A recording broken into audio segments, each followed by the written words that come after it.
Thanks for your company. This is your home of independent, fearless, and credible journalism. We start off with a flooding situation in the Greater Accra and Ashanti regions, and already 4 persons, including a 6-year-old boy, they've drowned, and 3 are gone missing following yesterday's downpour in the Greater Accra and Ashanti regions.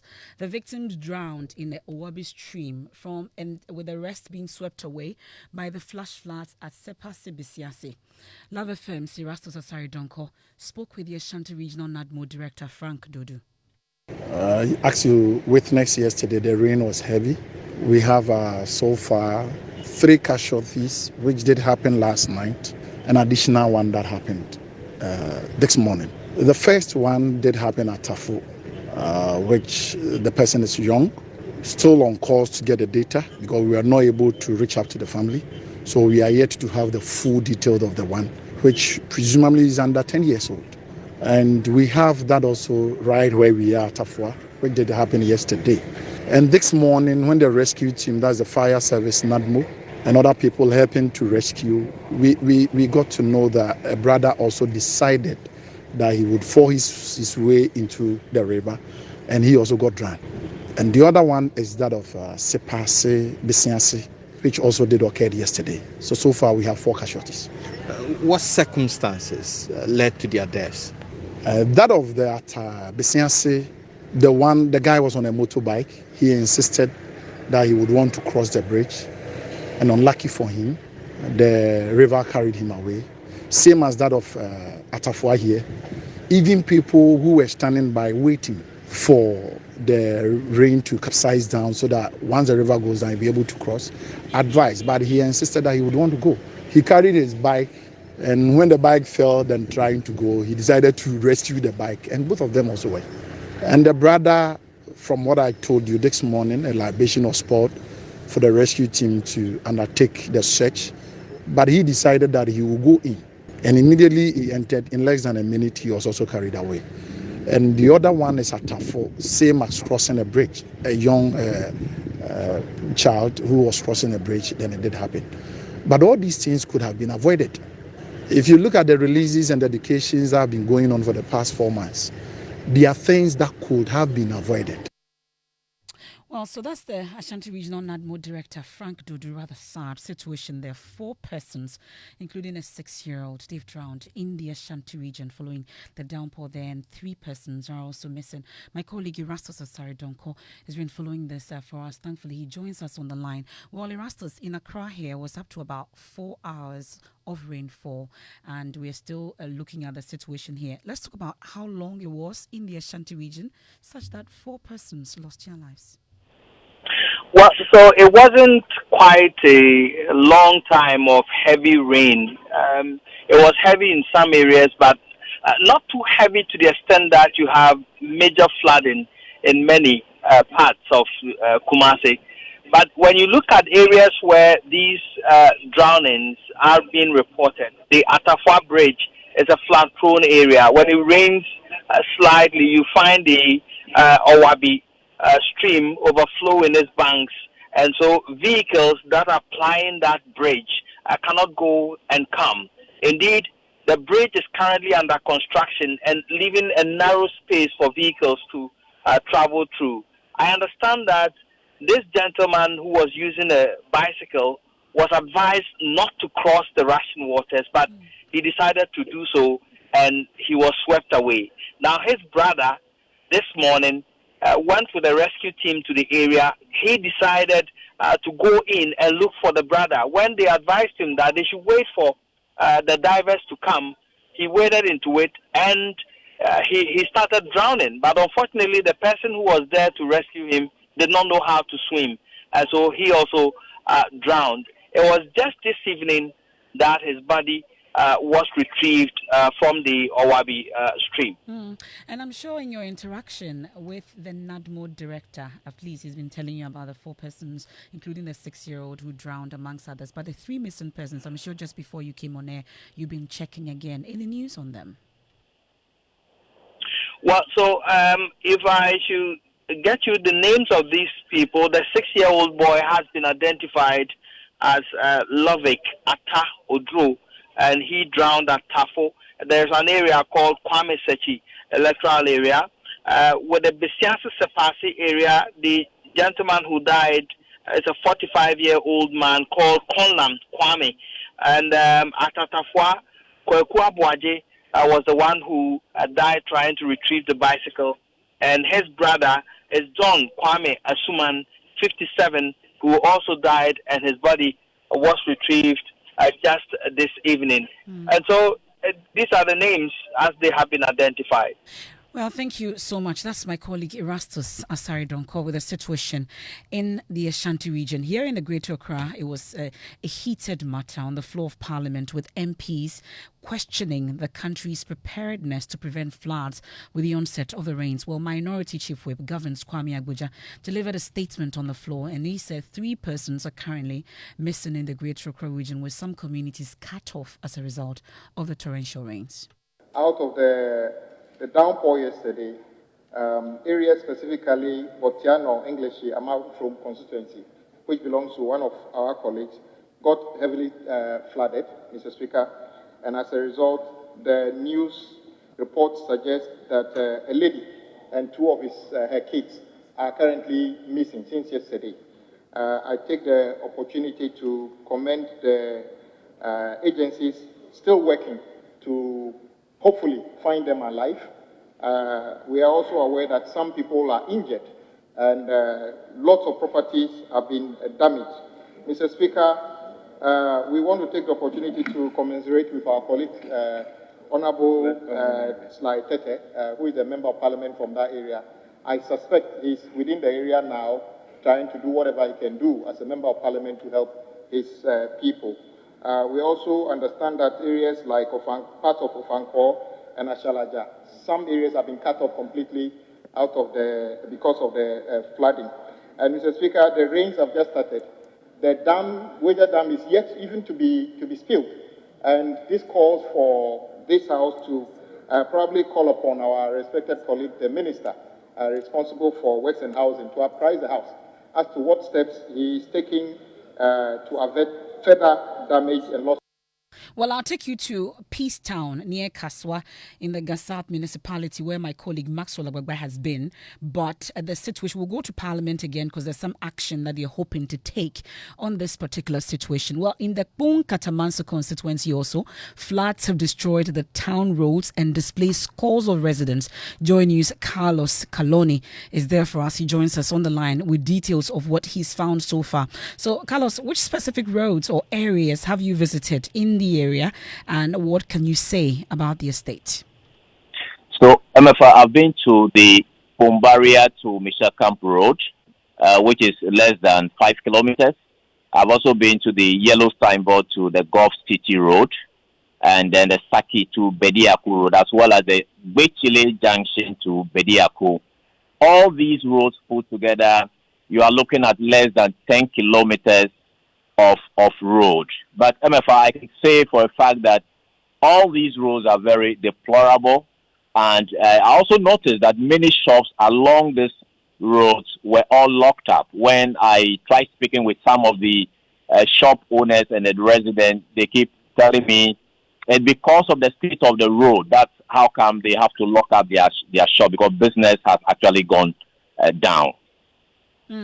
Well, but you've been interacting with the MC for the area. What indication does he give you? So the MC of the area, Samuel Oko Amankwa, actually expressed some grave concerns over the state of the roads within the municipality in general, specifically those in the Saki area. And so we can take a listen to what he's been telling us so far. We have submitted all the challenges we have on all the roads you just mentioned and more to the road minister, Abakwata. We have a copy that has gone to the Urban Roads Director General and then that of Highways. The Calypso one to Michelle Camp and then Bediako Roads, actually they've been awarded. The site was handed over to the contractor somewhere last year, September. Up to now, the contractor has not come to site. And this is a a big worry to all of us. So we have made a request through Urban Roads that they should change the contractor for us. Well, I'll come back to the Greater Accra region and touch base with Maxwell Agbagba, like I said. But let me take you to the Western region now. And we're told residents there are also reeling under the devastation of yesterday's downpour. My colleague Samuel Kojo is in Accra, but he has his ears and eyes in the Western region and joins me in studio with what we've been finding on the ground in the Western region. Let's talk about the areas affected. Yeah, so if you go to Mpho, for example, we're being told that Edumbanso is reeling under the impact of the flooding. Ayem, which is also a community in Mpho, is also being affected. When you come to Ahanta West, El Siejo is battered. I'm told that most people of the community have had to be evacuated from their homes because they cannot sleep in the homes now. NADMO tells me that they have moved all of them to a basic school in there and a Pentecost church in the community, and they are now sourcing for food to feed them because the devastation is just unimaginable, they tell me. Hopefully we don't have any casualties. Unfortunately, we do.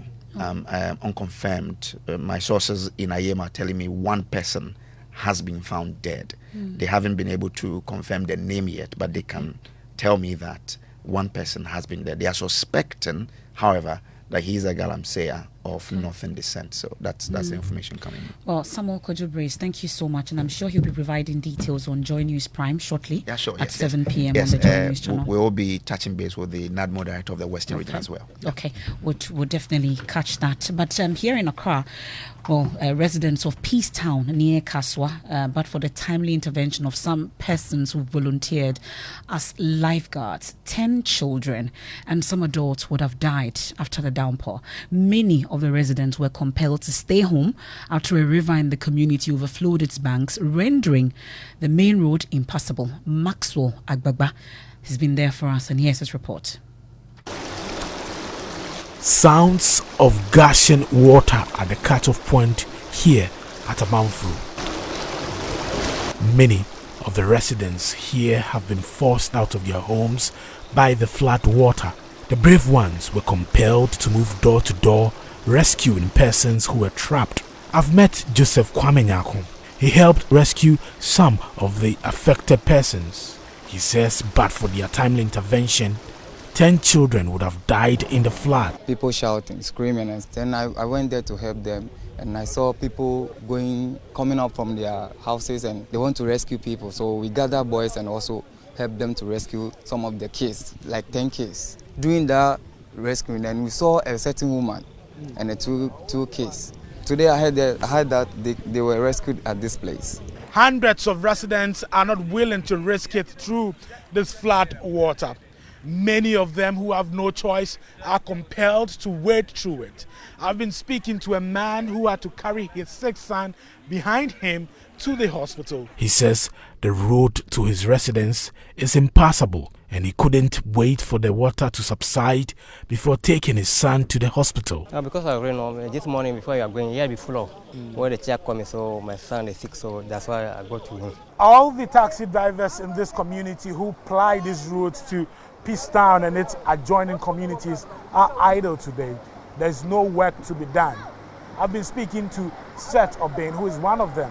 He's frustrated about the situation. But yesterday, what happened was terrible, and we couldn't even to cross the river self. It's not easy for us. So we want our MP to come to the area to come and visit us. Since these problems happened, we haven't seen the MP around, especially the MC. He have to come and take care of the situation so that we know that we have elders somewhere. But there's nothing of sort going on. Many of the residents here believe the flooding here persists because of the inaction of city authorities. They are threatening to boycott the 2024 elections. I've been speaking to one of them, Azumi Mahama. She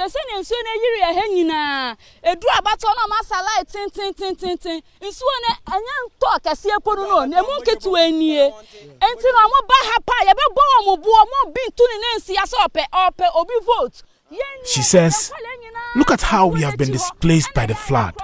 When elections are getting closer, you see politicians trooping here. They should never step here in search of votes. Our children are not able to cross to school. If you are not strong, the water will sweep you away. Our MP does not do anything for us. He shouldn't step here, an angry Azumi Mahama said, with tears in her eyes.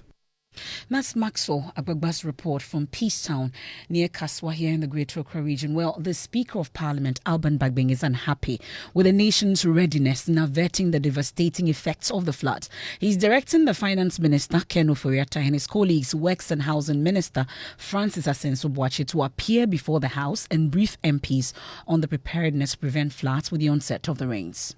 Why should they be desilting? We should construct structures in such a way that there are no open gutters. We should. The way we are looking at housing as if it's a private venture is wrong. The house you build is not for you. It's for the community. People come in at any time and sleep with you. And so the society has a role led by the state to provide shelter over the heads of people. That is a serious priority. Because after air, water, food, the next thing is what? Shelter. But we rather spend a lot of money on useless things. I will definitely give the instructions, and the instructions are to the effect that the minister responsible for works and housing be programmed by the business committee to appear before the House together with the minister for finance and to give us a brief on action being taken to make this a thing of the past. And so we expect that latest before the end of next week, these ministers should appear before us. Honorable members, this is a very important subject matter. Well, so that's the Speaker's directive today. Well, the member of the Works and Housing Committee, Andrew Dari Chiwete, blamed recurring flood situation on the sector minister, who he accused of failing to live up to his responsibility. The problem is huge. And you and I know the problem of Ghana, especially Accra. You see, for the flooding in Accra, we know it's perennial. It's something that happens almost every year. But as a people, I don't think we are investing enough to prevent it. I know there are people who deliberately cause some of these activities.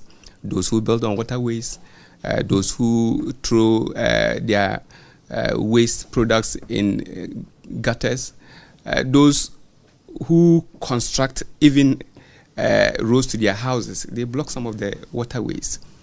But I think as a people we should have lost that work. It's just because we do not implement our laws. We all know that every year, as a ministry, we need to drain to dredge the drains, especially the odor.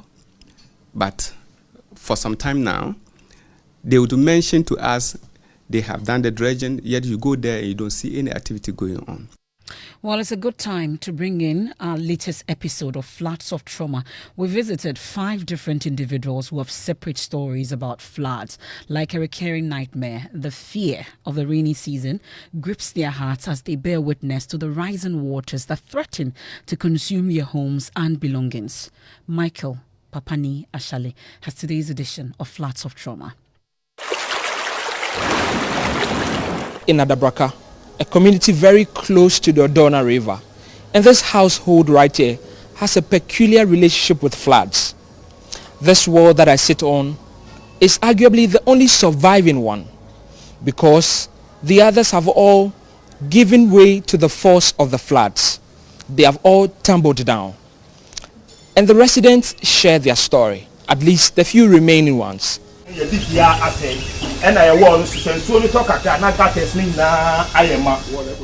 Adabraka, we met 2 brothers, Kofi KK and Daniel Asiedu. Their house now floods after every heavy downpour. More recently, the force of the water collapsed their walls.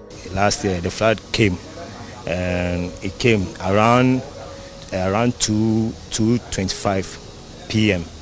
or a.m. Yeah, but I heard boom at once, and I realized what is happening. I think it's the thunder. But I came from my room, and I see there's plenty water. By the moment I'm trying to come outside, and I see my wall has fell down At once, boom! This is the wall. You can see the wall. This is the wall. Their tenants have now taken the hard decision to vacate their rooms just before the rainy season. If you look around here, no one is staying here. No one is staying here. No one. Everybody has gone. Justina Adam is a seamstress. She moved into the neighborhood not long ago. Her first flood experience is now an indelible memory. I didn't know it was this bad. I was home when I heard the whole place had flooded, and when I got here, most of my things were destroyed. Now, she packs the cloth high up on the special shelf in her shop to avoid a repeat of history. I had to dispose of them out of fear, and now pack the items high up on those shelves, and the rest I take home. The perennial flood plague promises to hit again. And their savior, the Odo drain, which houses mainly the Odo River, is already half full with silt. That's our Flood of Trauma series. Today's edition brought to you by Michael Ashali. Well, another disturbing situation. The report that we've been bringing you right from Top Story. A police officer has been shot and killed during a robbery incident in Ablekuma, here in the Greater Accra region. My colleague Maxwell Agbegba of our security desk has been finding out more on the situation and joins me in studio. Maxwell, first off, what are we learning? So, Emefa, we have the CCTV footage of what happened this afternoon, and everything happened so fast. We've been looking at the CCTV footage. It happened under 1 minute. The bullion van pulls up at a filling station with 3 other vehicles parked there. A motorbike with a pillion passenger follows the bullion van closely. The passenger gets down from the motorbike, runs to the front seat of the bullion van, opens the door of the bullion van, and then opens fire on the policeman. So the police officer who was at the front seats had no opportunity to defend himself whatsoever. It happened so fast. Another person who was part of the gang runs to take the policeman's weapon, and then they dash out from the filling station. Now, so 2 motorbikes from the CCTV footage. 2 motorbikes are involved in this act. 1 motorbike with a pillion passenger. The other has no passenger. Before they bolted from the scene, one of them came back to pick something from the floor. It looked like a backpack, but it wasn't too clear. It does not appear also that they picked anything from the bullion van. And this is in broad daylight? Yes, just this afternoon. And you can see it was not dark. People were going about their normal duties under 1 minute. All of these happened under 1 minute. And earlier we've been talking about a police statement on this particular issue. Let's go through the statement from the police if we have it. Yes. So the Ghana Police Service says they are on a manhunt to arrest the gang of 4 robbers who attacked the bullion van at Ablekuma Fan Milk, a suburb of Accra, and shot the police escort who has unfortunately passed on. Police says its prayers and thoughts are with the family of their deceased colleague in particular and all personnel of the police service in general. They are assuring the public that they will surely get the robbers arrested to face justice. And from what we saw from the CCTV footage, they were not wearing any mask. One of them was in a cap.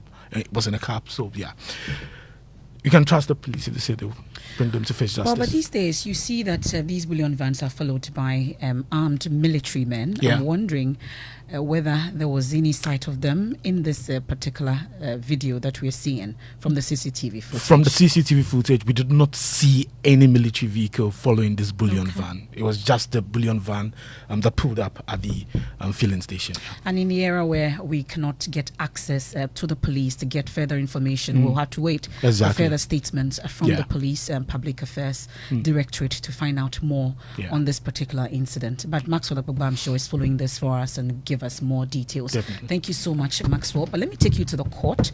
And former Health Minister Alex Sebefia, former Controller and Accountant General Seydou Kotoma, and a former Budget Director at the Health Ministry, Patrick Nimo, have been ordered by an Accra High Court to appear and testify in the trial of Minority Leader Dr. Kesa Lato Forson. Well, Dr. Forson Forson's lawyers urged the court to issue the order after they failed to call a witness at the court's hearing today.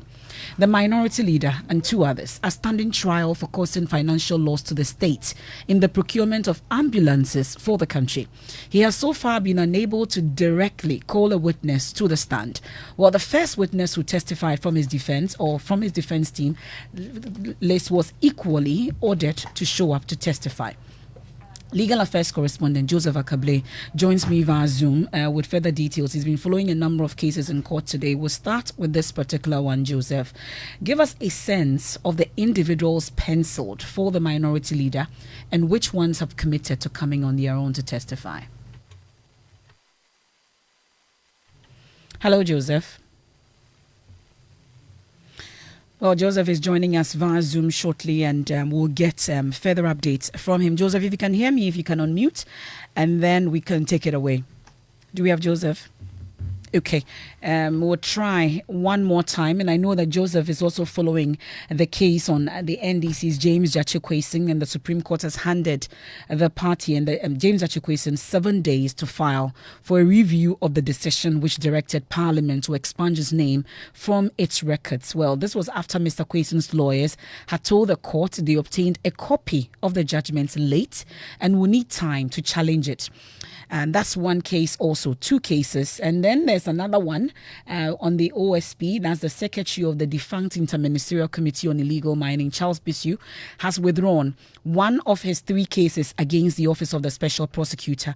Well, Joseph thankfully joins us back on Zoom. So, Joseph, we're starting with this particular case involving the minority leader, Dr. Kese Latoforsen. I was asking you earlier to give us a sense of the individuals penciled by the minority leader and which ones have committed to coming on their own to testify.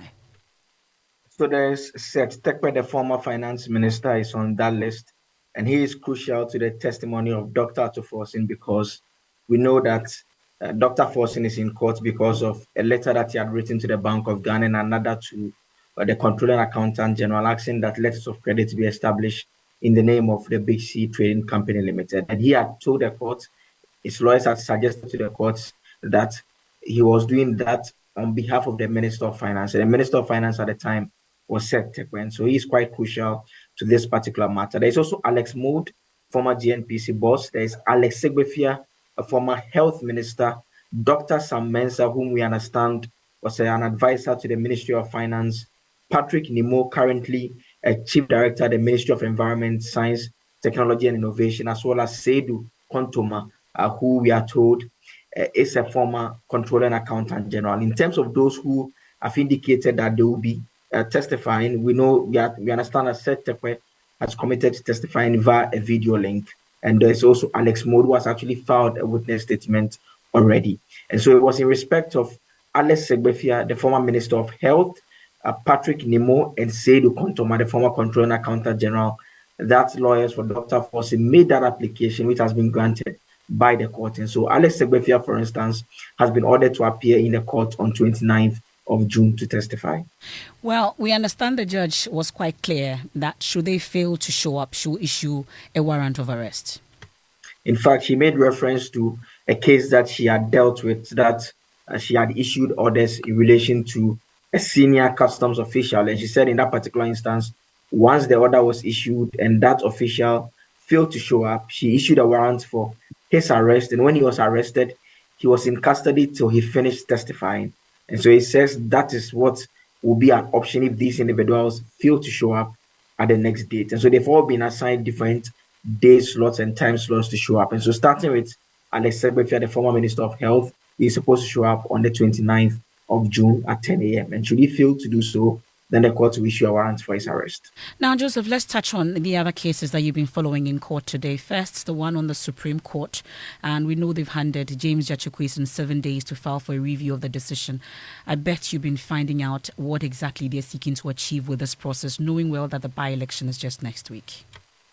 I mean, the point that is being made is that as far as they are concerned, they have made that point consistently, that the decision of the Supreme Court, that judgment that said that he was not qualified to contest the 2020 parliamentary polls, they hold a view that that decision, the judges committed fundamental errors of law.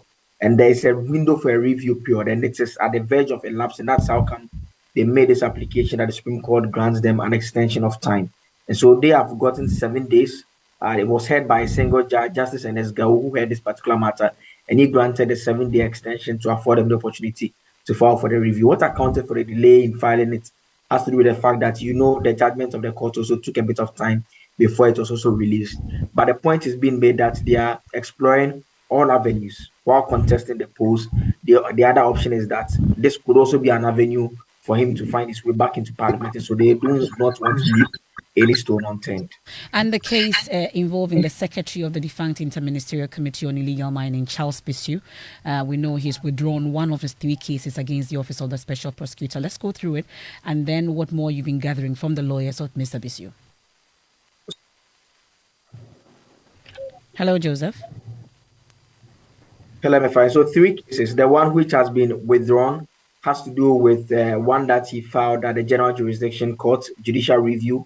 He had made the point that he had concerns with how he believed the special prosecutor had procured an arrest warrant from the court and wanted the court to deal with that particular matter. He also wanted the court to stop him from, the OSP from investigating him, making the point that he believes that Anas Harbi Anas should have also been a subject of investigation, since it is his documentary, and in which some individuals he believes to be Anas were offering bribes that formed the base for that particular investigation. So he has withdrawn that particular matter. There are 2 other matters. One that he alleges that his rights have been breached at the Human Rights Division. Then there's another one that he raises the issue that because he had been investigated by the police, he doesn't think that the matter should be investigated by the special prosecutor again. We understand from his lawyer's perspective that yes, he has already appeared before the OSP, so that takes care of some of the matters. But they also make the point that the other 2 cases also are very similar in nature to the one that they've withdrawn. And so they are deciding to pursue those 2 cases strongly. And so that is it by way of the matter involving the Secretary of the defunct Interministerial Committee on Illegal Mining, Charles Bisu. Always a delight interacting with you, Joseph Akable, as you break down issues happening in court. Thank you so much. Well, this is Newsnight here on Joy 99.7 FM here in Accra. In Kumasi, we are on Love 99.5 FM, a number of affiliates dotted across Ghana's 16 regions. We're on myjoyonline.com. We're on all our social media platforms, and WhatsApp line is 055 1111997. And George Wiafe is in the studios with the latest from the world of business. Hello, George. Hi, Emefa. How are you doing? I'm doing very well, George. I don't know whether last week how are you going to fuel your vehicle, because there are implications that there could be supply challenges. The fuel tanker drivers are set to embark on a sit-down strike from Monday over poor road conditions in the Tema Enclave. It's terrible, and they are worried about the safety of these products that they transport. And over the past 2 years, nothing has been done about it. And so they have declared the intention to strike. We'll get you more details on that one. And also, the independent power producers finally notify Finance Minister Ken Ofori-Atta of intention to cut supplies from July 1, 2023. The business news on Newsnight is brought to you by MTN Business. Welcome to the new world of business. Allianz Live and Ghana Pay. You're welcome back to Business on Newsnight.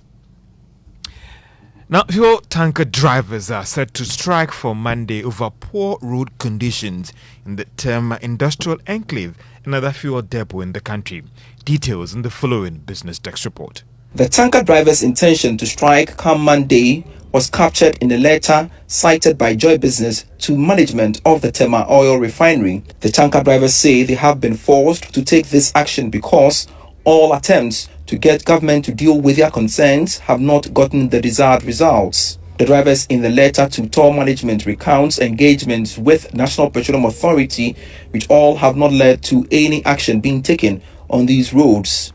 The challenge is not only with the Tema Industrial Enclave, as the drivers indicate that other fuel depots in the country are having a similar challenge in terms of road network. The drivers have also told Joy Business that these concerns have gone as high as the presidency and the Minister of Transport, but no action has been taken.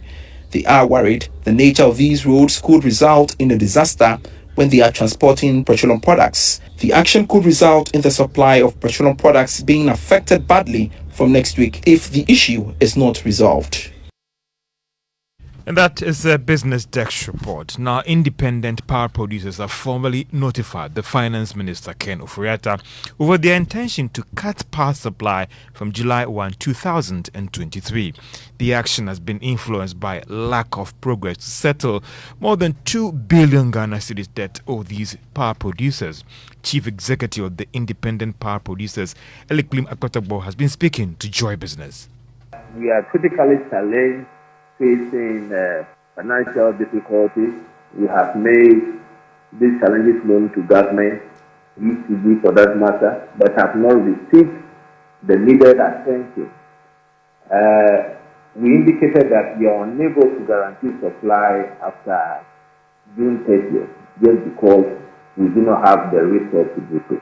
For us, where we are now, what we want to see is the cash in our account to continue the operation. We are on standby for that. If World Bank is able to intervene as early as possible, we'll be it. Chief Executive of the Independent Power Producers, Apawu. Now, challenges with oil production impacted negatively on the performance of industry with the first quarter of this year. This was captured in the latest GDP estimates for the first 3 months of this year. There is more in this report. Oil production over the years has been one of the major contributors to industry's performance when it comes to GDP calculation. Therefore, any challenge in that area will definitely impact the economy. Some analysts are linking the challenge to drop in oil production and difficulties in securing approval from government when it comes to their new oil production and work on new fields. On the construction subsector, Joy Business is learning that one of the major reasons that contributed to its contraction was issues with clinker importation by the cement manufacturing firms, which impacted on the sector's performance. The Ghana Statistical Service data on the first quarter GDP estimates showed that all the subsectors did contract apart of electricity, which went up by over 3%. However, Joy Business is learning that the sector could have done better than what was recorded. It's one of the independent power firms was not shut down due to some internal issues. The Ghana Statistical Service is, however, optimistic about the industry sector picking up in the coming month. This is due to the fact that its performance for the first quarter of this year was somehow impacted by some shocks coming from COVID-19 related activities. So, if these challenges should be dealt, then the performance of industry could pick up strongly. And that is the Business Desk report. Now, Chairman of Oakwood Green Africa, Gabriel Edgar, is making a strong case for Ghana to explore intra-Africa trade to help transform its economy. Mr. Edgar, who is also the Chief Executive of the investment group, said this at the launch of the Africa Trade Gateway as part of the Afri-Exim Bank's annual general meeting in Accra. Mr. Edgar highlighted the significance of these platforms in unlocking Africa's trade potential for Ghana. We must start thinking global Africa immediately. Expanded markets, which will be given to you by trader and that thing. Diverse partnerships.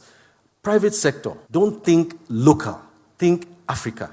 That's all I came here to advise you on. Access to financial markets, what are you doing to provide that?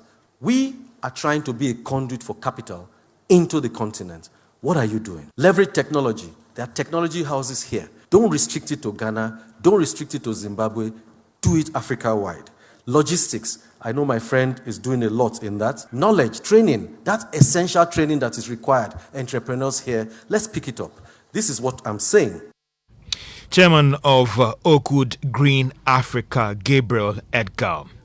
The UK government has announced a new partnership with developing countries, including Ghana, to support their economic resilience to the wake of the climate crisis. To this end, the UK Export Credit Agency, that is the UK Export Finance, will work with 12 partner African countries in the Caribbean to allow them defer debt repayment if it will hit climate issues and also things affecting the economy. The announcement comes as the UK Minister for Development in Africa, Andrew Mitchell, presented the UK government at a summit for new global financing pact in Paris. And Emefa, tonight on PM Express, we're looking at the state of business registration in Ghana today. How long it takes for you to register your business and what is being done to simplify the process for you? All these answers will be on PM Express at 9 p.m. with the Registrar of Companies, Jemima Owari. And I think you should make a date. Yeah, I need to know the status of my company registered and all that. So we'll definitely tune in and to hear more on what we have to do going all forward. on our social media platforms at 9 p.m. to talk about business registration in Ghana today. Okay, and I'm sure we're getting ready for impact makers. Yeah, of course. Tomorrow 10 awardees, and it's tomorrow at 7 p.m. It will be on the Joy News channel. We're heading to the Labadi Beach. Can it open? Can people come there? Or Yes, only for invitation, like by invitation. yeah, those who've also been nominated, exactly, right? And those so you have to watch it on awardees TV. And their families and friends and loved ones, but I'll be there. But the spectators can watch on. Yes, it will be TV. live on the Joy News channel, all our social media. Be interesting. platforms. I mean, it's good to celebrate some of these people out there who are doing great things in their community that nobody's seeing them. And I These see are the the way real. a lot of people are supporting Ellen White, for instance, and we'll get more. These on are that. the real change makers in the community. Of course, very important. Thank you, George Wiafe, bringing us the latest from the world of business, and we're getting ready for impact makers. We'll talk more about it, and the lead on this, Emefa Atiamwa Ewenam Eli, will join us later with details of it. But let me bring in Musbao, and he's joining us with the latest from the world of sports. For a moment, all the way. yeah, I mean, Samajan. For a moment, I thought you were referring to yourself, so No. I heard the other names. I said, okay. Yes, we had two Emefas in the news. Okay, I didn't hear the Apawu, so I said, okay, that's not you. That's not me. Yeah. Anyway, let's get to Parliament, and Majority Chief Whip Frank Anodompre. He's been eulogized, and former Black Stars captain Samajan calling the nation to honor him for his exploits. The Ghana top scorer, who is also the first international player to score in 9 successive tournaments, announces retirement from football. And making a statement on the floor of the House, the Majority Chief Whip said Samajan brought glory and honor to the country. And also on his part, former Youth and Sports Minister Dr. Rashid Pelpo touted Jan's unifying qualities. Let's hear from him, but first, Majority Chief Whip Frank Anodompre. History of our game in Ghana, many iconic players have graced our pitches with the tenacity and finesse of beautiful feet. Statistics in African and Ghanaian football are replete with legendary tales of such players, and one that has stood tall in the history of our game in the recent decade is none other than the legendary Asamoah Gyan. Speaker, it might be debatable who is considered the greatest of all time in the Ghanaian football, with the likes of Baba Yara, Abdul Razak, Abedi Pele, Tony Yeboah, and so forth. As such, we all may have our favorites on the pitch. Asamoah Gyan is undoubtedly one of the best in the past 2 decades. 2003, the Speaker, he started his professional football and has left a big impression, not just in Ghana, but throughout the world, where he roamed in Europe, in Asia, and in all these places. He carried the name of Ghana very high. And I'm happy we are celebrating him today, because it's good to celebrate people when they are alive. And he exiting from football is giving us a reason to say that it is time for us to also recognize what he has done and play the game he played all these years. He played for everybody, and let us all play for him. That today we are recognizing him as a whole for what he has done for Ghana.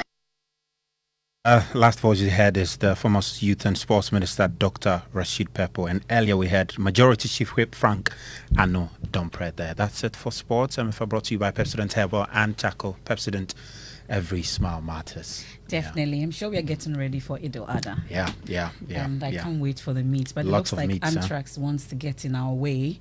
But we'll get details of that. But news just coming in from our partners, the BBC. All 5 passengers on the missing Titan submersible are believed to be dead. And this is according to the company which operates the vessel.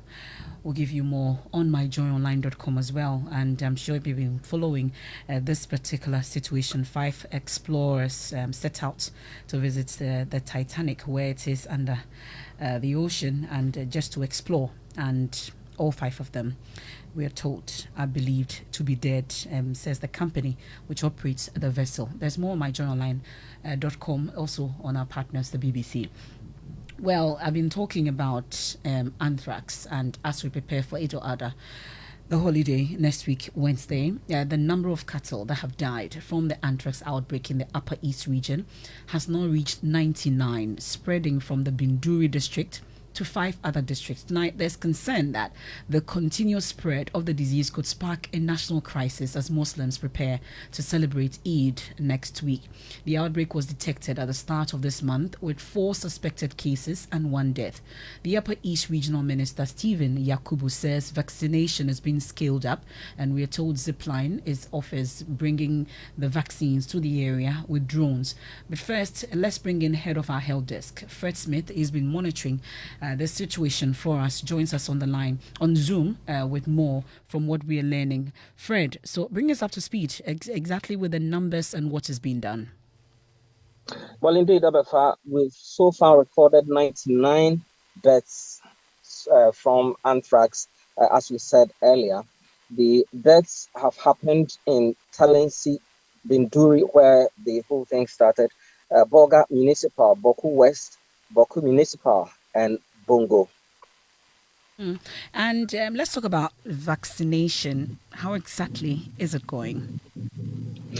Well, the authorities in the region, the Upper East region, have vaccinated so far nearly 30,000 animals. And these are goats, cattle, sheep, and... Are we there, Fred? It appears I've just lost Fred Smith there, but he's giving us the situation on that. But we can hear from the minister. And also with the people on the ground, getting the vaccines in time and vaccinating the remnants. So far we've done, 40,000. And we are continuing today. Today is Wednesday, Thursday, Friday. Hopefully by weekend, Saturday, we'll reevaluate and see how many we have done so far. And then the technical people will be able to tell us on which level we are. Then we can think about what to do. We're working towards lifting it before the celebrations. That's what we are doing. But nothing is guaranteed. Even this morning we had 2 animals dying in Bolga here, and we've taken samples and sent it to Pont Tamale to know whether it's anthrax or not. Well, that's the regional minister there, the Upper East regional minister. Meanwhile, butchers at Tulaku have expressed concern about the escalating cost of importing cattle from Togo due to the high SAFA against the city. Listen to some of them. The goods from the north coming here, they now diverted them from Togo to come to here. And because of the SAFA rate, it is affecting it because the SAFA changing is high. When you convert the CD to the SAFA, it is too small. And look at the foreign country people too. They don't value whether it has changed or not. If your currency is still high, that is only affecting the market. So you may see a cattle of 5,000, which you cannot even believe is a 5,000 cattle. Well, so that's the situation. Well, tonight, Speaker of Parliament is firing salvos at government demanding an immediate removal of taxes on sanitary pads. There's been a rise in calls on government to remove the taxes, with protesters picketing Parliament early today to make similar demands. Well, the Speaker received them and has been interacting with them, and he actually suspended sitting to meet the protesters and came back to the floor fuming. Listen to him. This is about the taxes on sanitary pads. We are saying... We had a group picketing outside, and I invited the leadership, and the issue they raised was a very serious issue. My attention was drawn to it already. Why should we, as members, honorable member, why should we pass a law imposing tax on sanitary pads? This is unconscionable. It's a cardinal sin. The House shouldn't have allowed it at all. This House shouldn't have allowed it. You know the impact of that law on the human resource development and on the development of this country. It's immeasurable. That is why I suspended sitting and had to attend to them. I have a copy of the petition, and we have to take immediate action to prevent whoever is the minister proposing that thing to take it off. The next budget, it must not appear, it cannot be a tax. Please. I take a very serious view on this matter. It was even raised at a forum in Tamale. Why? So that's the Speaker of Parliament there on the issues about taxes. But of course, we've been hearing from the Association of Ghana Industries, the AGI, and they are cautioning government on the removal of taxes on imported sanitary parts. Well, they wish to caution government that any policy measure that seeks to remove taxes on imported sanitary parts at the expense of local manufacturers of same will be very detrimental to our economy, much as the waiver of duties or taxes on imported sanitary parts for our young women to make the parts more affordable may sound good. This will only end up completely wiping out the few local sanitary part factories left in our country. Therefore, the association is of the view that the call for the removal of duties on imported sanitary parts is misplaced. Our local manufacturers of sanitary parts and diapers have been under pressure from cheap and substandard imports which sell at closeout. The few sanitary pad manufacturers with capacity to expand are only producing at about 30% capacity on account of the influx of such imports, and some of the factories are already out of business and have sent workers home. So to further eliminate taxes on such imports will certainly collapse the few factories left or compel them to fold up and become mere importers. Our young women deserve affordable sanitary parts, but granting tax waivers on imported sanitary parts is not the way to go. With the right incentives and support, these local companies can meet domestic demand, saving the country jobs and forex. So portions of a statement issued by the AGI on the issue about removal of taxes on imported sanitary parts. Time for Tech Thursday, and efficient farm equipment is crucial in sustainable agriculture. More so, tools capable of executing several tasks at the same time can make farming enjoyable. This is what the students of Obuasi Senior High Technical School have been able to conceive. The students have been able to build a solar-powered electric farm solution capable of spraying, weeding, and checking soil temperature and moisture at the same time. Love FM's Kwesi Deborah caught up with them and reports for Tech Thursday. The machine, which can be controlled manually and remotely, consists of a solar panel, a mower, a Bluetooth device for connecting to nearby mobile devices, among others. There are basically three of them, one for digging through the soil, another for turning up and down the soil, and another for cutting. This particular device is used for weeding and spraying pesticides and fertilizers onto the crops. The beautiful thing about this project is that it can be controlled both manually and remotely. This is the second part of our project work, which is able to irrigate automatically, determine weather condition, and also turn on alarm to scare intruders from the farm. Another good thing about this aspect of project is that all data gathered by the device is sent via Bluetooth to the farmer's mobile phone. This helps the farmer to make decisions and also manage the farm very well. We chose Bluetooth over Wi-Fi because you need not to pay for internet service. Reporting for Joy News, Kwesi Deborah.